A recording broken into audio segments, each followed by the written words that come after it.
Alrighty, one, that's how I prep my boards, even if it was not an angle. I would scribe that all the way across, say it's a full board, here's gonna install it. But on these gables, in order to need the least amount of numbers as possible, using that 7-inch reveal reference line, I'm able to get any number that I want for this side of the angle. So the last board that he needed was 76 1/8 from center of backing to the long point, right? So that's my 76 1/8. Now I know that I can hook right here on my reference line and I can pull through. And if I was gonna break on the same exact center, then this would be my number, but obviously I'm not gonna stack seams, right? So I need to either go 16 inches shorter or 16 inches longer, right?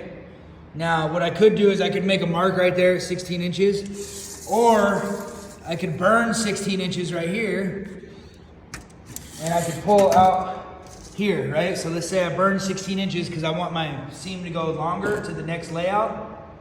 I could burn 16 inches. I could come over here, and that's gonna give me 76 1/4 strong, or 75, sorry, and 1/4 strong, or 75 5/16.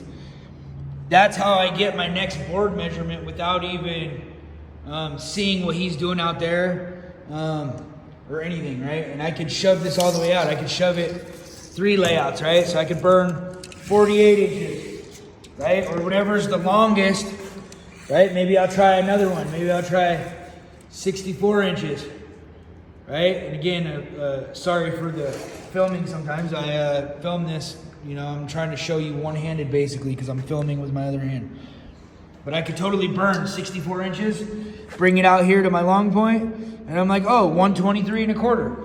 So I know that that's gonna be consistent, it's gonna be fine. And if you think about it, your uprights, they don't change, and you can see them up in there. See your uprights? That's the backing and the gable.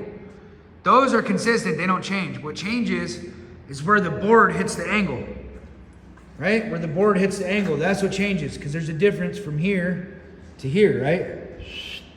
So that's my tips and tricks for how to cut these angles without needing new numbers over and over and over and over and over again. So that way, really, he just needs to measure the finishers.